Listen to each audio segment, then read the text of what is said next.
Okay, so this here is an unedited attempt to explain what this whole channel is meant to try to explain, what my whole life mission is meant to try to explain, which is the mind, and that it's not what you think it is, and that everything you say is kind of wrong and bullshit. There's also a lot of things that you say right, or that, oh no, that's not true what I just said. There's a lot of things you say right, but I was thinking that in my attempt, see, I've made lots of attempts and lots of videos, but we're going to make this official. This is attempt number 1.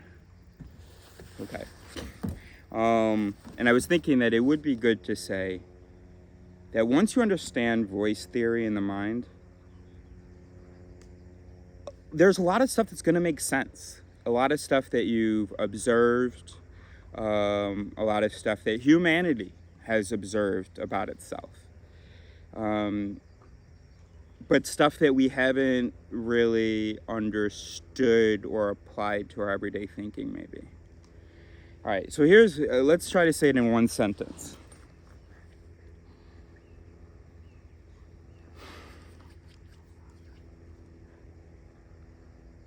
Okay, here's what we'll do. We'll try to do one sentence for what the myth is, and one sentence for what the reality is. The myth is that you think, therefore you are. No. The myth is that you exist as a coherent, integrated, observing agent. Reasonable observing agent. So the myth is that you exist as an integrated and reasonable observing agent.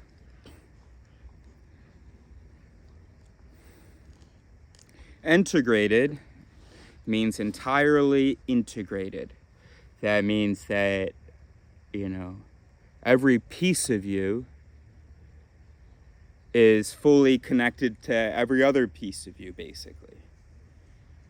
So concretely what that would mean is that if you have a piece of information, if a piece of you is this fact or this understanding of something,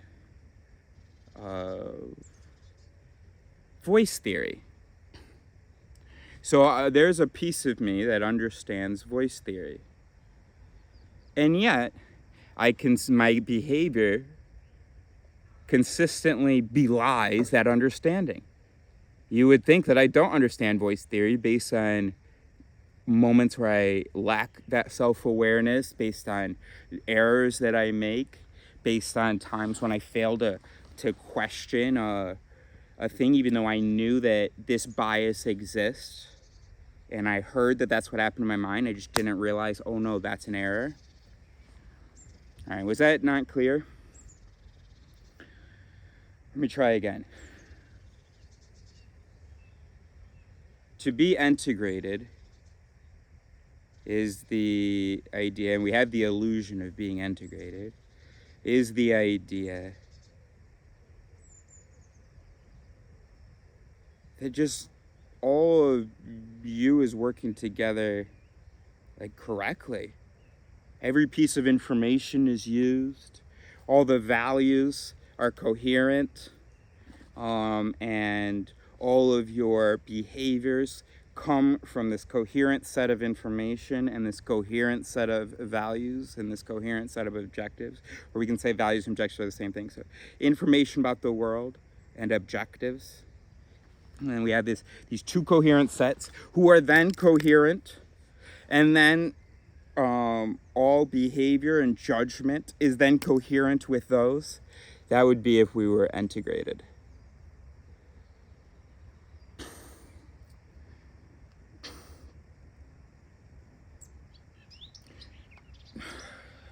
Absolutely not integrated.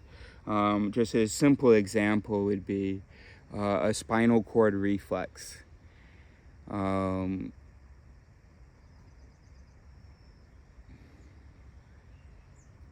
which is, of course, where, you touch something hot, you take your hand off before even your brain has processed the temperature and then the program has been executed to pull it off. Before the brain sends that command, the hot sense goes into the spinal cord. The spinal cord already knows, oh, that's not good, and immediately sends out a motor command to pull your hand off. Okay, so there's a lack of total coherence, and because what can happen is, if you for some reason needed to touch this hot thing, then it would be difficult. For instance, I burned myself and I wanted to do it, and it was difficult because I had the spinal reflex going, and so there was a competition between my brain and the peripheral nervous system. The brain did win because the brain was able to. But imagine that, so even within the brain though, there are all these different parts interacting and not in this coherent, integrated way where we're all on the same page and everything, okay? So that's the reality. So if I were to say the myth in one sentence, it is that you are an integrated, reasonable agent. We don't need the observing part. I think that's just, would be, yeah. No, let's put observing.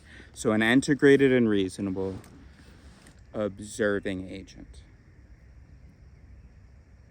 Reasonable meaning that you are able to follow whatever information you have to its conclusion, and that all of your behavior follows from, a series of analyses that are probably correct. We often like to explain people's behavior. We say they want blah blah.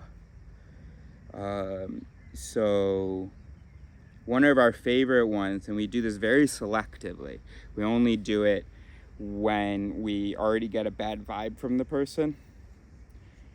So then if they tease you or something, you say, oh, they want to put people down.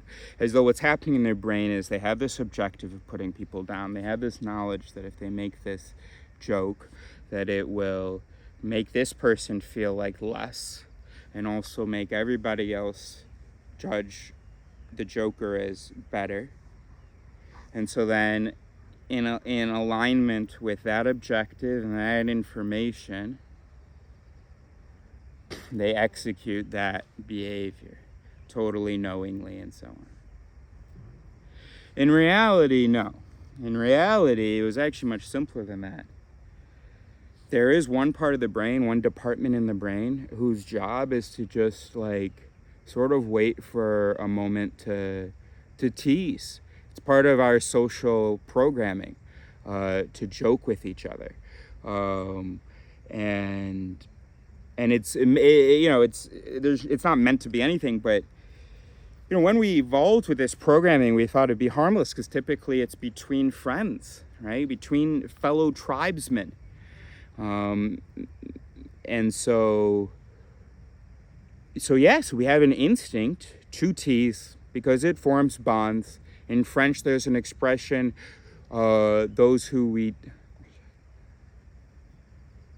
On châtie bien ce qu'on aime bien. No, ce qui châtie... Chatty? Oh, whatever. Anyway, when we tease, it's because we love. And that's and that is kind of true. It's not because we love, it didn't come from the love in us. But yes, there's this automatic brain reflex in a social situation if someone sort of makes an error maybe, to point that out. Everybody laughs. And probably the reason that we're programmed like that, not the reason we do it, because there's no reason we do it, but the reason we're programmed to do it, is that, it's meant to probably make the person who made the mistake feel a little safer. We don't have to pretend like that didn't just happen. Ha ha ha. We're all absolutely fine with that. Because there's three things that normally can get you rejected from a group: immorality, incompetence, and being unhealthy, which is often indicated by attractiveness. So that's why we like women with like long hair, because that means that they didn't have like a problem with they were losing their hair. That's why we like long hair in general. And then there's a bunch of things that you know about reproductive health that we, hip to waist ratio, all that stuff. Okay, so how did we get to that? I don't know. But thanks for hanging out. So anyway, part of our programming in a social situation is to laugh at each other.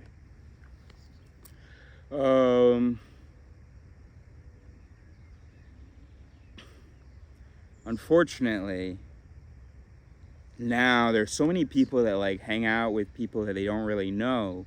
So you have one person who feels comfortable, feels like, hey, I'm in my in-group, who's going to tease someone else. That other person doesn't feel like that and is going to be triggered. Oh no, a member of the out-group has just teased me. And now, of course, in that case, part of our, not social programming, but part of our survival programming is to not like it. This person who is opposed to me is competing with me for status.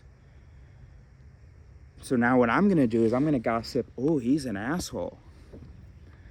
That's part of our social programming. Now you're going to make those links, and it's part of the survival program. You're going to make those links now, but you're not thinking about all this. This is all automatic stuff.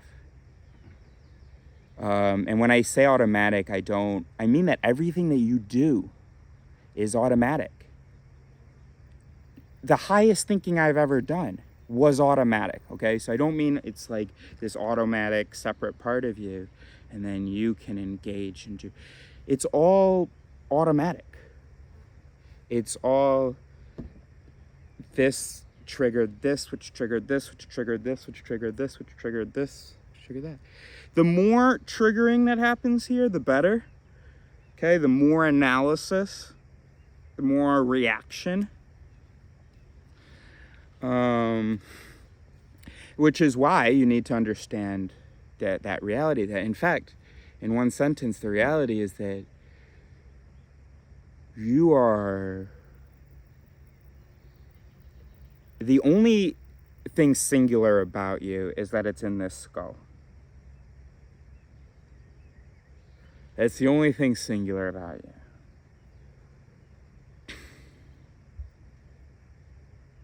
But this skull is occupied by a whole lot of different warring and ineffectively communicating parties. Like the world. Your mind is like the world. There are influential parties that maybe shouldn't be as influential as they are. There are parties that are non-influential and you wish that they were a little more influential because they're actually saying something, valuable.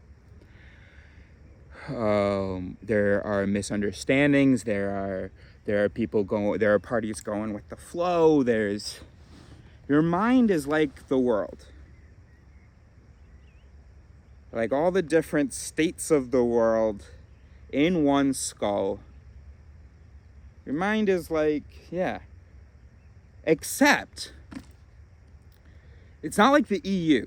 It's not like a government, because a government has put in all these rules in place in order to try to regulate communication and influence and power and all this stuff.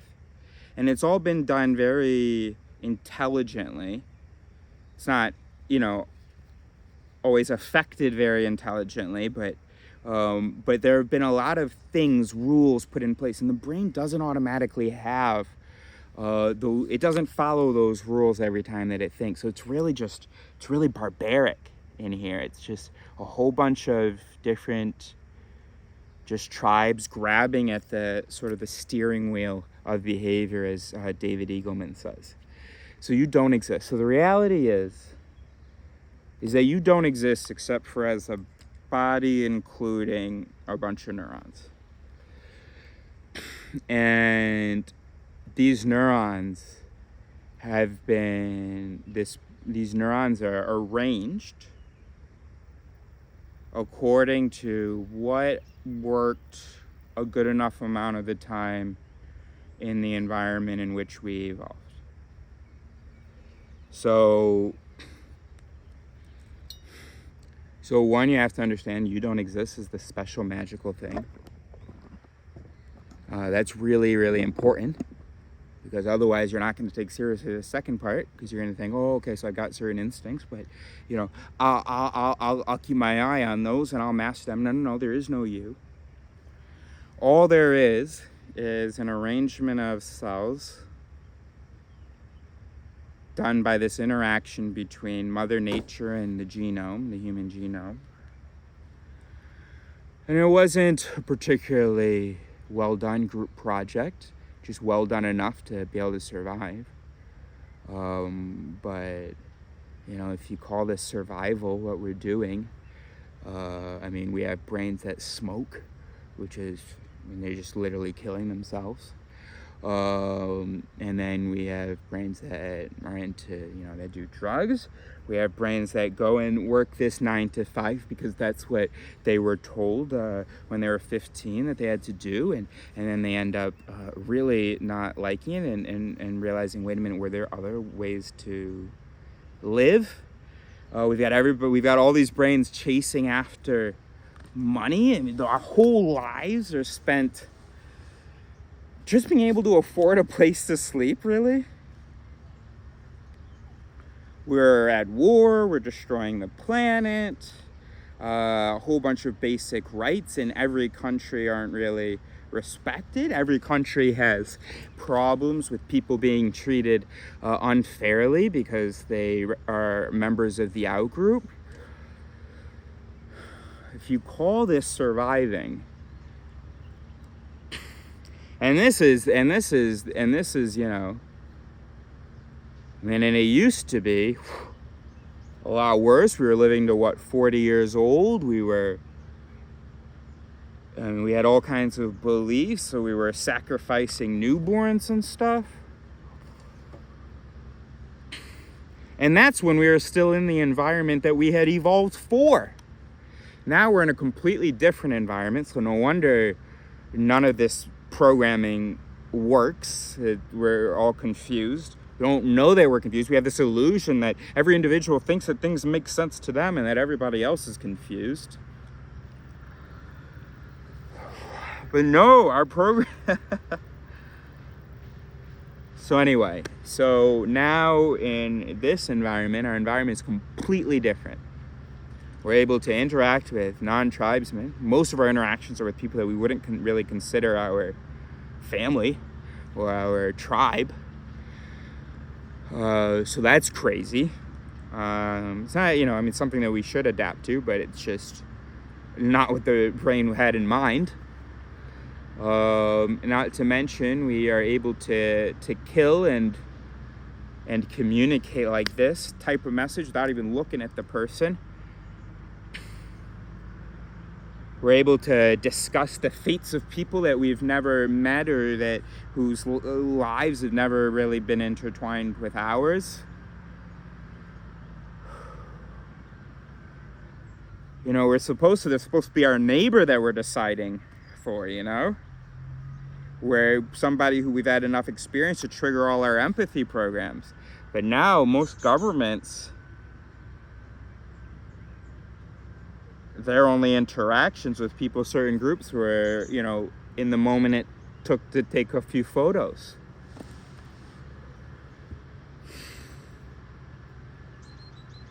Not to mention online, oh my gosh.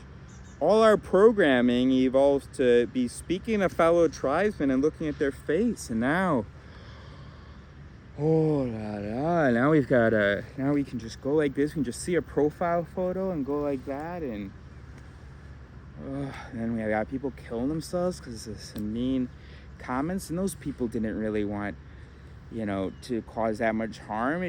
Their programming was just like, oh, I noticed this thing. I'm going to send this, insult because it's, a little bit funny. and then thousands of people like it, and they say, yeah, I'm adding in, but we're not around the campfire. Now it's thousands of people all saying this, thousands of people that the content creator doesn't know. Of course, a content creator goes and kills themselves. They feel rejected by their tribe because the brain doesn't understand, oh no, these internet people, that's not really my tribe, even though that is my audience and that is who I depend on for support and validation. None of our programming was ready for any of this. But we don't even see how sort of fucked it all is, or how fucked we are, how fucked I am. But I gotta admit something to you. I've been confused my whole life until I came up with voice theory. And I was confused by people's lack of confusion. I was confused by how I could say to someone, hey, that was really weird, that behavior. And they go, oh, he's crazy. Or, oh, he just wanted to blah, blah. And I'd be like, you think? That doesn't make sense as an explanation. Are we moving on right now? Are you moving? I'm confused by your moving on from his confusing behavior. You're not, you think you have an explanation. Let's talk about that. That doesn't make sense. You think that makes sense, though? That sounds reasonable to you. Okay, I must be missing something. You spent 30 years really confused by people. Wait, hold on. You guys, you think we should all have political opinions? And you all, like, what, majored in economics and public policy? Or how do you have so many, how are you so sure about this candidate is good and this candidate's so bad and stuff? Oh, you're one of those who, you're a pseudo-intellectual who says, oh no, I'm just picking the less of two evils. But still, it's this binary thing of, like, evils. Like, I feel like it should be, like, you should have a whole spreadsheet of, like, on these policies, he gets this many points, -10 to 10. Where's your spreadsheet showing me the breakdown of how this is the lesser of the two evils? And how come every time we have a conversation, you just keep saying the same things over and over again? I've been confused by it all forever. And it's so amazing to me that I can't get anyone to be confused with me or to see the answer with me. But people aren't even confused. People think that people are reasonable. Oh, I'm so confused right now. Despite everything and people... I'm so confused. This isn't my normal spiel.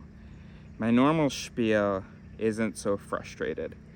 Normally, the person is nodding along and smiling, and I'm talking about the Yale experiment, about the two faces, the two candidates.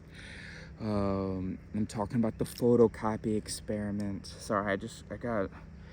All right, look.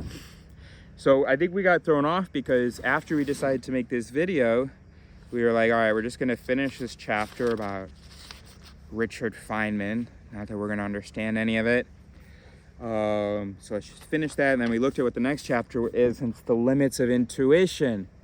So we're like, okay, we'll read this with them.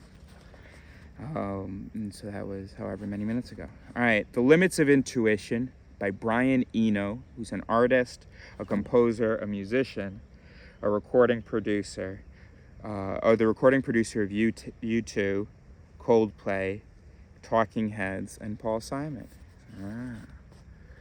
We sometimes tend to think that ideas and feelings are arising from our...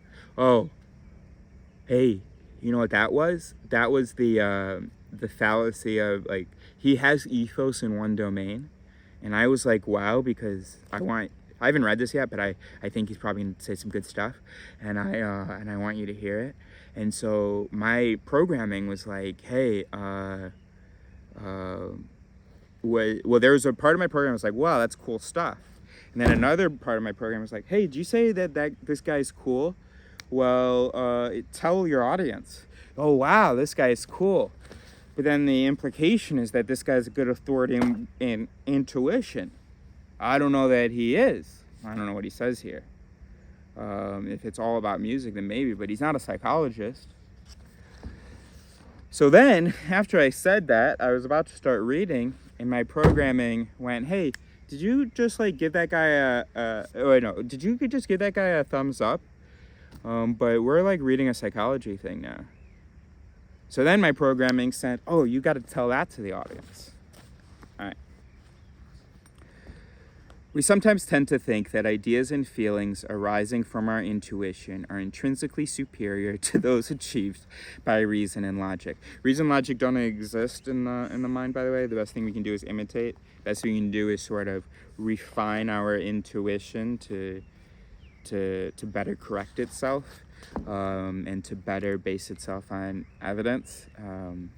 So it's an illusion that you sometimes like reason and blah blah. Fuck. I was talking to a guy. I was like, oh yeah, it's really important that you should like learn about the biases, like learn about how your mind works. That's my job, is to try to get people to realize how their mind works. And he goes, oh yeah, interesting, important to think critically. Yeah. This guy wasn't a critical thinker, but of course it's just so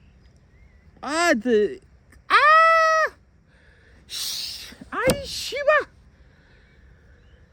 It's so annoying. I'm using some of my Korean from TV shows. It's not really words, it's just sounds that I've learned, or that I've heard. So, one guy, he's not a dumb guy. He is religious, and I'm sure that, but he's not a dumb guy. And he's like, okay, that's interesting, blah blah. Then he's watching something on TV, and he sees some report or some documentary or something on the TV about biases and how the media and blah blah. And so then he says to me, oh yeah, you're right, it is important to learn about biases, because some people don't know how to think for themselves, and they have these biases, and then the media manipulates them into thinking certain things. How do you think that you are different from them? Like, do you think that you are a different species? Like, what is it? How do you think that there are some human brains, they're just full of biases, easily manipulated by the media, and then there's people like you who like use a completely different system of interpretation, where you like have this other system where you think for yourself, and you're like, if this is true, then this is true. Okay, then wait, you think? How did you get to the conclusion that God is true? Oh, faith? Oh, it's just something that you accept. But about other things you think? Can you give me an example? Can you just say, give me a belief here. Define one word. Oh, we're having trouble already? But you're this magical mind that like has these like thinking mechanisms, and they don't have those? Or they're like turned off? They're turned off? Oh, okay. So we have to like turn them on somehow? They're brainwashed. Oh, everybody that disagrees with you is brainwashed. Oh, okay. They're brainwashed by the media. Oh, okay. But you don't look at the media. Oh, you do? But you're not brainwashed by the media. So you watch you watch things on TV and stuff. You're not brainwashed by the media. They're brainwashed. They have weaker minds. Is that it? So like somehow there are like these humans that just have these like well below threshold weak minds, of where if they watch the news, the news just like puts ideas in their heads. But then you have a well above, where like without any effort, without even knowing your biases, because you didn't even know what that word meant before. You said, when I first mentioned biases to you, you said you were biased toward the Moroccan football team because you like couscous, right? So you actually don't know what a bias is at all.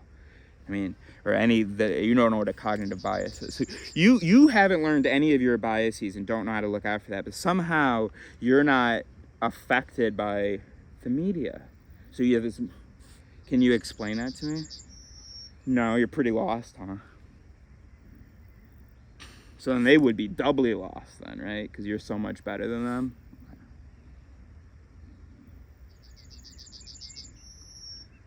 I sent a woman an article about the Dunning-Kruger effect. Written, not an article, yes, an article, not written by, it was an interview done by, I think it was a Vox writer. And with, though, David Dunning of Dunning-Kruger. And so these two scientists, Dunning and Kruger, were like, yo, people always, overestimate their ability, blah, blah, blah. Okay. And David, and the interviewer says, hey, what's like the most important thing to know about the Dunning-Kruger effect? He said, the one thing to know about the Dunning-Kruger Club is that we are all members. Okay, so we all overestimate our abilities, our whatever, okay? So I sent this to someone because, and I talked about this and with this person, and she said, oh, that's so interesting, send that to me. So I sent it to her. And she read it and she said, wow, that was so interesting. Yeah. I got to send that to some people because I definitely know some people who are in the Dunning, who are invited to the Dunning-Kruger party. She was French. There's a little bit of a... I said, what are you talking about, Dunning-Kruger party?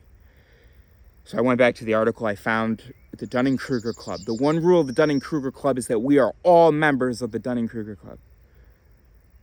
I said, so what were you saying? She said, yeah, I know some people who are in the Dunning-Kruger Club who just like overestimate their ability. It's so powerful, your resistance. It's incredible. It's just in your programming. It's just in your programming. I was talking to this guy recently. It was like, he was pretending like he was this open-minded scientist. Oh yeah, it could be, when I was telling him about the programming. I'm like, what do you mean could be? What do you mean could be? And then he starts talking about quantum mechanics, because all spiritual people love quantum mechanics, because they were just like, oh, okay, so physics isn't real. Quantum mechanics basically says anything and everything is possible, and okay, so souls and higher consciousness, cool, awesome.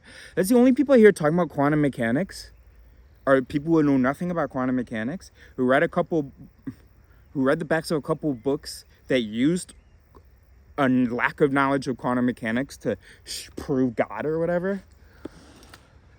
I don't understand quantum mechanics, so I can't really say that they're misunderstanding. It's just funny that so it's funny that this guy, he's all being this open-minded guy who's like, no, that's absolutely could be. Oh yeah, it's important to follow the evidence, blah, blah. And he said I was too confident because I said, I know how this the mind works. This is how the mind works. He said, you can't know that you have truth. I said, no, I can never really know that I have truth.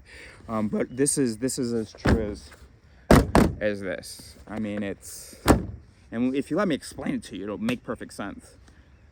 And he goes, yeah, no, it could be. Yeah, well, then you go think about it. And then he starts talking about higher consciousness, and he says, now, quantum mechanics first opened this idea of maybe there's, with quantum entanglement, maybe there's this higher consciousness connectivity, blah, blah, and the roots in the fungal networks below trees, the mycene or whatever networks, and now they're really starting to prove it. I said, whoa, did you just use the P word? Did you say that quantum mechanics, something that quantum mechanics people don't understand? Quantum mechanics itself is like a contradiction, not only with classical mechanics, but like with observations and things like that. So a quantum physicist is like, I don't really know what's going on. I've got this piece, maybe this piece, not understand how they interact, but they could interact with this piece maybe, and this would explain a lot, but like we thought that was impossible, but like it would explain like these two things. That's what a quantum physicist is doing in 2023 and for the last several decades. And now you're telling me that the quantum physicist has started to prove stuff like the what were those CIA experiments with the goats or whatever, and the mind reading, the telepathy thing? It starts with an M, right? Whatever that was. He starts telling me about that. How could they have done that? So now with quantum mechanics, you're starting to prove how that is. What We are nowhere near an understanding of the mind, of of quantum physics, or of electromagnetic physics, or what the fuck are you talking about? Feynman may have been exaggerating when he claimed that quantum electrodynamics explains all of the phenomena in the world except for radioactivity and gravity, but only slightly. I'm not going to read that whole thing to you, but just trust me. If you're telling me that something is proven because of quantum mechanics, you neither understand proof nor quantum mechanics. Okay. So we're just incredibly resistant to believing that. So anyway, this has been, so let's read. Okay. We sometimes tend to think that ideas and feelings arising from our intuition are intrinsically superior, and we're programmed to think that, by the way, because, it was better to just go with your first instinct rather than to think about things, because our environment didn't really permit us the time, or we didn't really have the mechanics to know how to think about things. We still don't. So what was the point of thinking about things? Just stick with that gut. So we're programmed to prefer that. We sometimes tend to think that ideas and feelings arising from our intuition are intrinsically superior to those achieved by reason and logic. Intuition, the gut, becomes deified as the noble savage of the mind, fearlessly cutting through the pedantry of reason. Artists working from intuition much of the time are especially prone to this belief. A couple of experiences have made me skeptical. The first is a question that Wittgenstein, he's apparently the best philosopher of the 20th century. So I'm going to go for the 21st century. But I've never read anything of his, but I just keep coming across his name. So I think I really should. The first is a question that Wittgenstein used to pose to his students. It goes like this. You have a ribbon which you want to tie around the center of the earth. Let's assume Earth to be a perfect sphere. Unfortunately, you tied the ribbon a bit too loose. It's a meter too long. The question is this. If you could distribute the resulting slack, the extra meter, evenly around the planet so the ribbon hovered just above the surface, how far above the surface would it be? Love this. Because why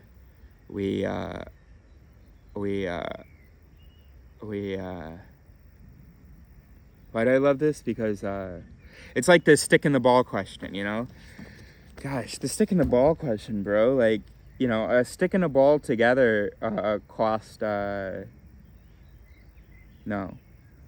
stick cost $1 more than the ball. Together, they cost $1.10. How much does the the stick cost, maybe? And then our first program that executes is going to say $1. And then it's only if we hear that and then let another program react to that, checking it, making sure that adds up to $1.10. So it's $1.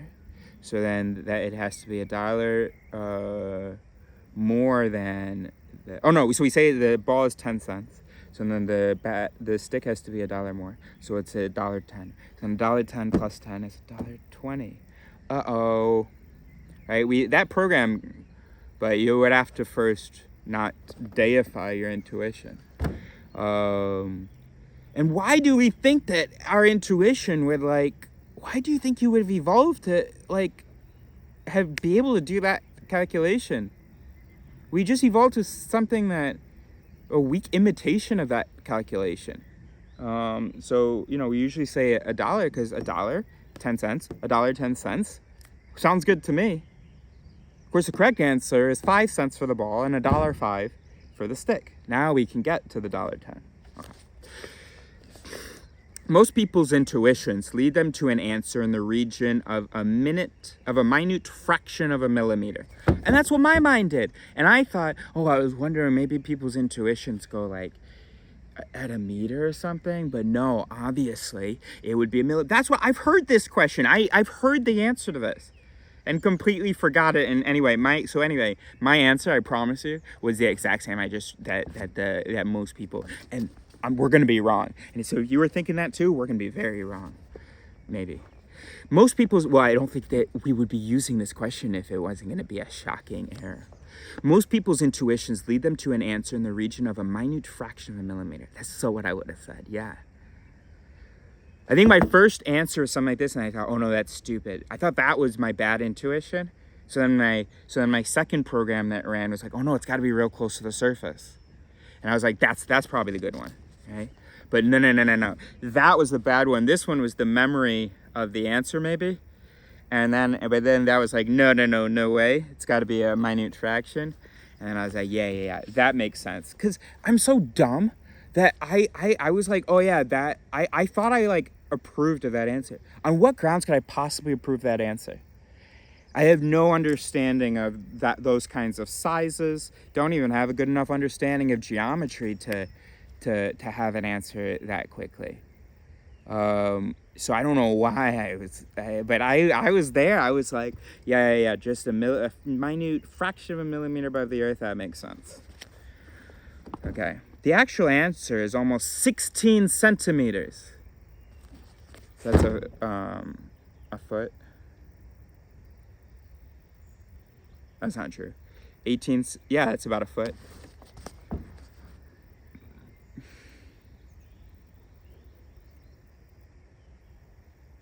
That's not true. 30 centimeters is a foot, right? So it's like half a foot, so 6 inches. Yeah, okay, I think I did remember the answer because I didn't love saying the minute fraction thing. Hindsight bias. Okay, the actual answer is almost 16 centimeters. In my experience, only two sorts of people intuitively get close to this: mathematicians and dressmakers. I still find it rather astonishing. Why would you? Of course, dressmakers. Dressmakers, of course. Mathematicians, they've refined their programming because they've had a whole bunch of experiences, and so their programming would be able to get there quickly. And dressmakers, obviously, right? But why would you? Why would I? Why would Neo?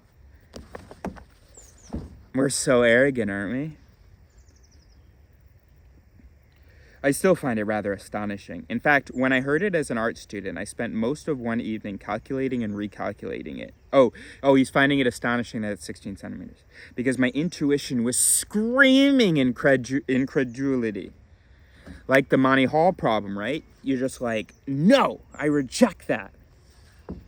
Not many years later, at the Exploratorium in San Francisco, I had another shock to the intuition. I saw for the first time a computer demonstration of John Conway's life. Life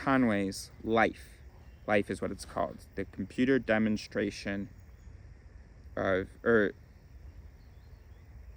don't know what John Conway's life is. For those of you who don't know it, it's a simple grid with dots that are acted on. It's a simple grid with dots that are acted on according to an equally simple and totally deterministic set of rules. Is he going to talk about Dennett? The rules decide which dots will live, die, or be born in the next step. There are no tricks, no creative stuff, just the rules. Programming rules, voices. I used to call them sugar rules, what are our mind's pieces. The whole system is so transparent that there should be no surprises at all, but in fact there are plenty. The complexity and organicness of the evolution of the dot patterns completely beggars prediction. Beggars? You change the position of one dot at the start, and the whole story turns out wildly differently. You tweak one of the rules a tiny bit, and there's an explosion of growth or instant Armageddon. You just have no intuitive way of guessing which it's going to be. These two examples elegantly demonstrate the following to me. A, deterministic doesn't mean predictable.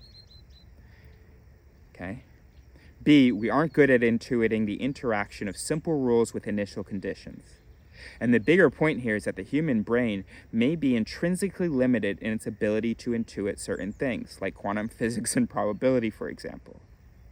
And C, intuition is not a quasi, in French it's quasi, that's why, is not a quasi-mystical voice from outside ourselves speaking through us, but a sort of quick and dirty processing of our prior experiences. And also it's genetically prepared from, what Mother Nature, the environmental pressures of our prior experience, which is why dressmakers get it when the rest of us don't. That processing tool sometimes produces impressive results at astonishing speed, but it's worth reminding ourselves now and again that it can also be totally wrong. In fact, it usually is at least 10% wrong. It's never right. It's just an imitation. Great. Look, I've never done an attempt like that. We're going to call that an attempt.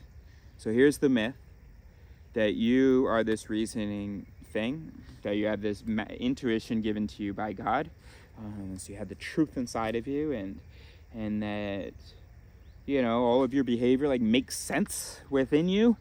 I hate when I talk about a certain behavior and someone says, no, they wouldn't do that. Why would they?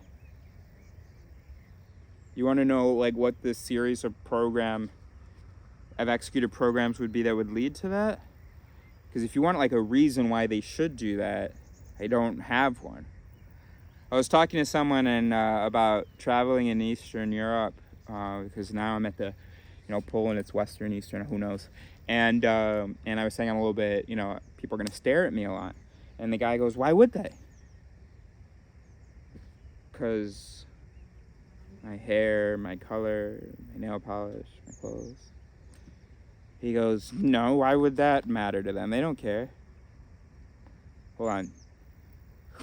Eastern European humans had not evolved to notice or take time to evaluate an outgroup member who is in their land? How the fuck did they survive? Maybe that's why Poland has had so much trouble historically, because every time people were coming in, they were going, hey, I don't care. Okay, so maybe Poles evolved that way. Okay. I said to him, it's a natural, it's part of our programming to look at someone like me when you're not used to ever seeing people like me. And I said, when I was living in Budapest, every day, I was just walking the store and people were just staring. And, well, not in amazement like that, but just, and it was a completely empty look. I just need to process that. Well, not I need to, my eyes just are gonna fixate on this. It's just like a beautiful woman. I have to work really hard not to look at beautiful women.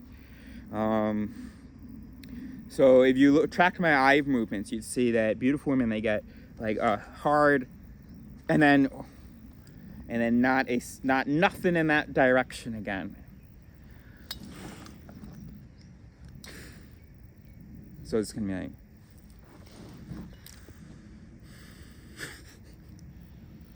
anyway, so he said, oh no, all in Hungary, they're all Nazis. They're all Nazis. I was just reading something about how they're all Nazis. That's what he said to me.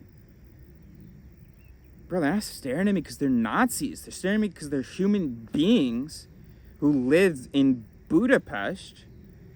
And I clearly do not have lineage in Budapest.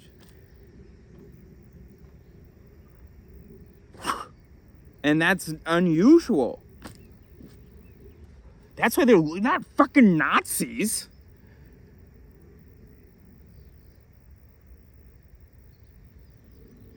Fuck. So he says everybody in Estonia, Latvia, they're super nice.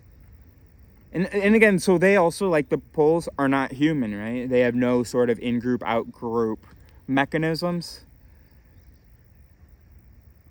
Just stop fucking assuming that you are this reasonable thing. It's so arrogant, unfounded, and dangerous.